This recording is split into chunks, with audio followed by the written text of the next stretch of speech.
Hello, my friends. Hey, I have a question today. Are we all just being played in this grand scheme drama of the world? Just think about it. If you look at, you probably have heard of the drama triangle. I mentioned it just recently, but I want to emphasize it a little more because it's one of these, it's kind of a doorway, when you see it, you can't get out, you can't go back anymore because you've seen it, you've seen through it.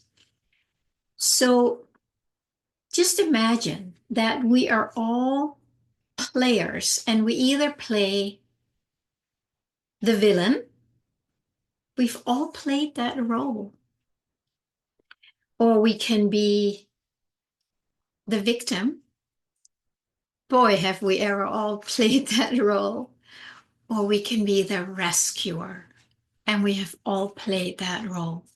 That is that drama triangle that you may have heard of. You can look it up.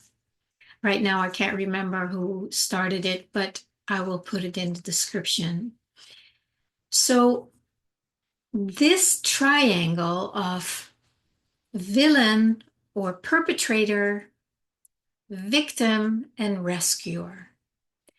This is, in one way, I'm sure there's many, one way that the world keeps going, keeps us interested and engaged and fascinated and upset and emotional and attached.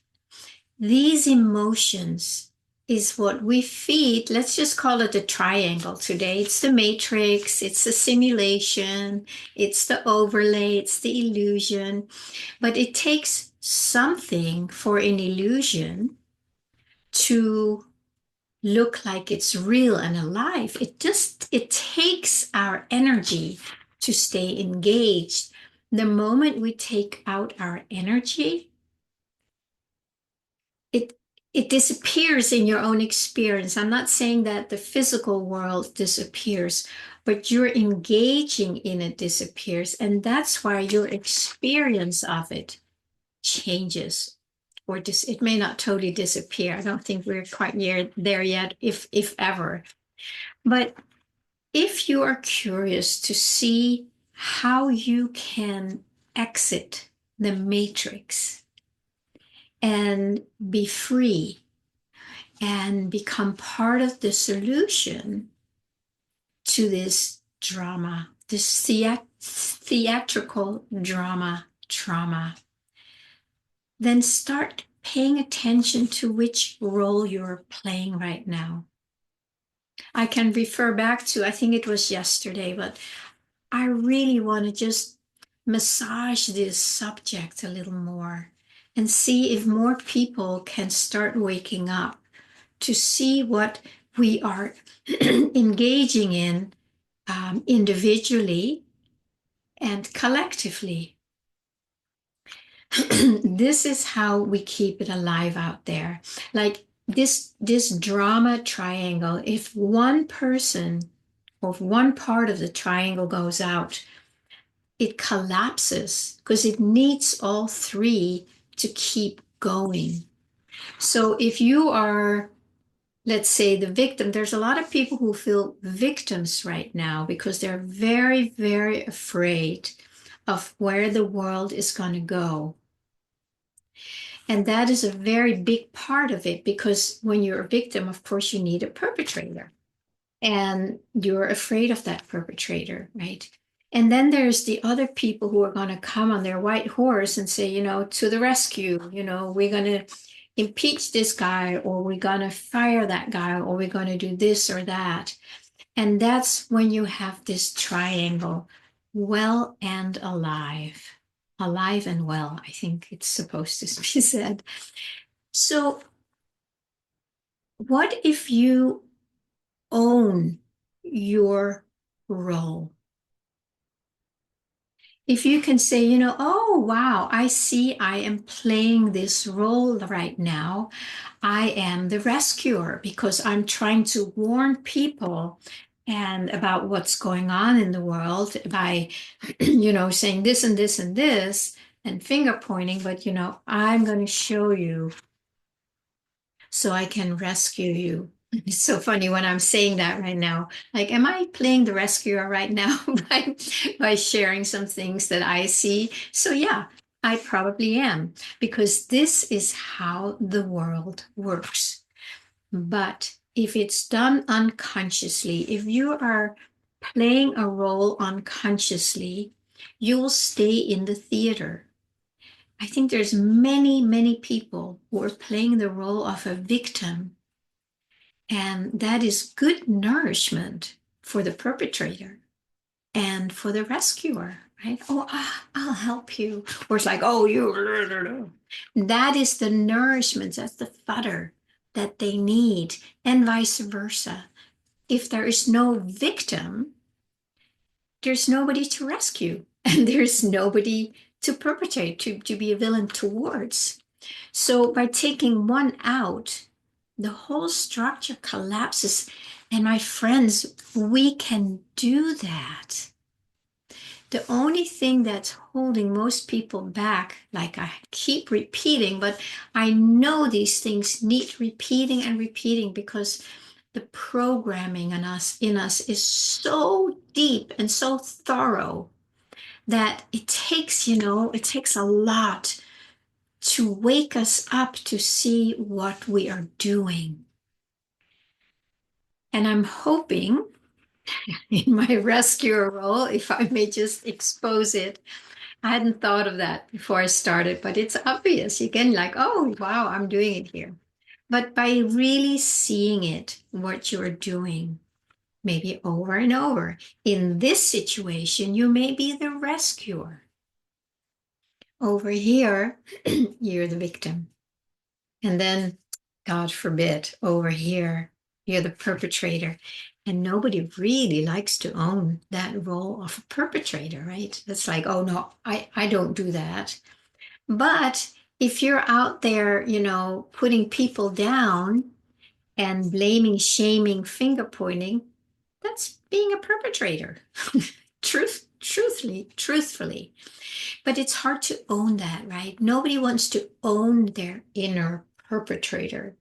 It's much easier to project it out on somebody. He's the perpetrator, she's the perpetrator. And now I can go in my role as a victim because I'm projecting my perpetrator out there. And then I have to be a victim, or I have to be a rescuer. So now you're the perpetrator and I'm going to do something to save the world. It's really, really fascinating when you start seeing the roles that we play. And if we can just stick with those three roles, and they may have, different flavors and characters and plays, but at the core, that's what's happening. The first time I read that is many years ago. I think it was called the Ascension Papers or something. And it showed me that this whole drama out there, that what my role is, what my friend's role, I could just see it. It was a huge, huge eye opener. And I decided to step out of it. Now, of course, I didn't step out of it all at once. But little by little, I started seeing it. And also, I play it, of course, in my own life, in my private life. What roles am I playing here? And then in the bigger picture, which is what I want to really show right now. It's the bigger picture. When you can see it there, you are going to be so liberated. You might be shocked to see like, oh my God, I have been adding to this drama cycle my whole life, and then I've been complaining about it. So the invitation is like, well, stop it. You can choose to not play that role anymore.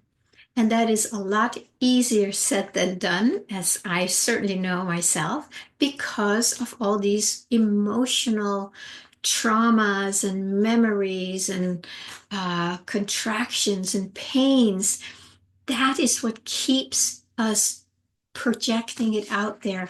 once we fully embrace them, bring them back home, integrate them, allow space for them to heal, we do not need to project them out there anymore. We don't even want to, because the only reason we want to project it out there is because we don't know how to heal it. We may not even be aware that this is what's going on. So if you're finger pointing at a lot of people out there, that is probably your perpetrator who's not integrated, who is still separate from God, feels separate from God, and is missing something.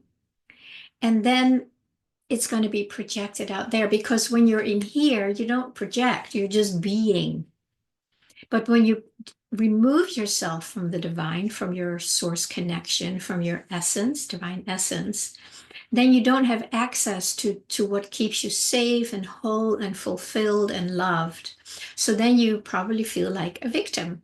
And when we are a victim, it's very easy to flip around and become a perpetrator. I mean, if we have been victimized, we can either stay in the victim role, or we can become perpetrators, or we can also be somebody who is going to rescue other victims.